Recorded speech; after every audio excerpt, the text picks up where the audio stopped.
আমাকে একটু মানসিকভাবে অশান্ত করার জন্য কোন একটা মহল করছে।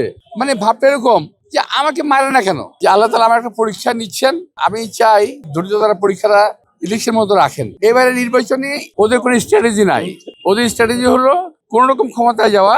এখানে যা হচ্ছে এটা অনেকটা বিনোদনমূলক ঘটনা ঘটাচ্ছে কেউ কেউ। আমাকে একটু মানসিকভাবে অশান্ত করার জন্য কোন একটা মহল করছে। মানে ভাবটা এরকম যে আমাকে মারে না কেন, আমাকে মারে না কেন। তো আমি তো ওই জায়গায় যাবোই না, কারণ তারা যে একটা সিম্প্যাথি ভোট নিতে চাচ্ছে, ওই সুযোগ আমি দেবো কেন? আমি খুব ভালো করে বুঝে ফেলছি এটা। আমার বয়স তো কম হয় নাই ওদের মতো। ওর আমার নাতির বয়স না ওরা, তো আমার তো এবার অভিজ্ঞতা হয়ে গেছে আমার। এবারে নির্বাচনে ওদের কোনো স্ট্র্যাটেজি নাই। ওদের স্ট্র্যাটেজি হলো কোন রকম ক্ষমতায় যাওয়া, পার্টিকে বিরক্ত করে, মানে কোন বিরোধী দলকে, অপোজিশন পার্টিকে বিরক্ত করে একটা সিন ক্রিয়েট করে তার সিম্পেথি নেওয়া। আমি এক নাম্বার হলো এখানে, আমি একমাত্র স্ট্যান্ডিং করে মেম্বার, এবং এখানে যা হচ্ছে এটা অনেকটা বিনোদনমূলক ঘটনা ঘটাচ্ছে কেউ কেউ। এই জন্য জনগণ এই দিন নজর খুব বেশি দিচ্ছে। আমার প্রচারণা এবং সমর্থন আমি যথেষ্ট সাড়া পাচ্ছি আলহামদুলিল্লাহ, যেহেতু আমি এলাকার ছেলে। এলাকার মানুষ আমাকে সদস্য সাপোর্ট দিচ্ছে।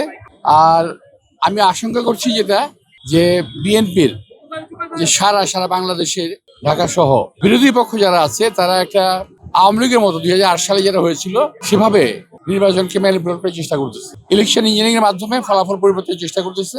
কারণ এই সরকারের বিশেষ জায়গায় বিশেষ লোকগুলো বসে আছে, যারা তাদের ইচ্ছা মতো প্রশাসনের বদলি রদবদল, প্রশাসনের যতটুকু ইলেকশন ম্যানিপুলেট করার জন্য, ইঞ্জিনিয়ারিং করার জন্য যেটা করা দরকার সেটা তারা করতেছে। সে না, অভিযোগ ওরা করতেছে এটা হলো একটু ট্রিক।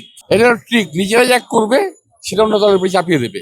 কারণ এই কাজগুলো করার স্কোপ তাদের আছে, বিকজ তাদের সরকারি এখন ক্ষমতায়। বিএনপি এখন ক্ষমতায় না, বিএনপি এখন ক্ষমতায় না, এটা বুঝতে হবে জনগণকে। জনগণ জানে, এই জন্য বিএনপিকে তারা ক্ষমতা নিতেও চায় না। এখন ওদের সমর্থিত সরকার, ওদের সমর্থন পুষ্ট সরকার, ওরাই এটা করতে পারে, এটা আমাদের পক্ষে করা সম্ভব না। আমরা যখন সমর্থন দিয়েছিলাম, দেশ এবং জাতির প্রয়োজনে বিএনপি সমর্থন দিয়েছিল। এখন বর্তমান কার্যক্রম, আমি এই সরকারকে বলছি না, সরকারের বিশেষ মহলের কার্যক্রম যেটা গ্রহণযোগ্য নয়। এটা সারা বাংলাদেশ এবং আপনার যে বিভিন্ন শো, তারপর টেলিভিশন, ইউটিউব, এখানে আপনারা দেখবেন যে আগামী নির্বাচন সম্পর্কে তারা যথেষ্ট সন্দিহান, এভরিবডি। কারণ এদের কার্যক্রম, একটা জিনিস বলা আমি বলতে চাচ্ছি না, যাদের নির্বাচন করার কোনো অভিজ্ঞতা নাই, দেশ পরিচালনার কোনো অভিজ্ঞতা নাই, তারা হঠাৎ করে নির্বাচনে এসে কি করে এত জোর গলায় বলতে পারে যে আমরা নির্বাচনে জয়লাভ করব, 12 তারিখে পরে দেখিয়ে দেব। এই যে কথাটা, এই যে মানে এই ক্ষমতাটা, এই ক্ষমতার উৎসটা কোথায়, এটা একটু বুঝতে হবে। আমি সন্দেহ করছি, মানে আমি তো অভিযোগ করতেছি, সরাসরি সন্দেহ করছি না। আমি মনে করি যে আল্লাহ তাআলা আমার একটা পরীক্ষা নিচ্ছেন, এবং আমি চাই যে আল্লাহ তাআলা যেন আমায় ধৈর্য ধরা পরীক্ষাটা ইলেকশন মতো রাখেন।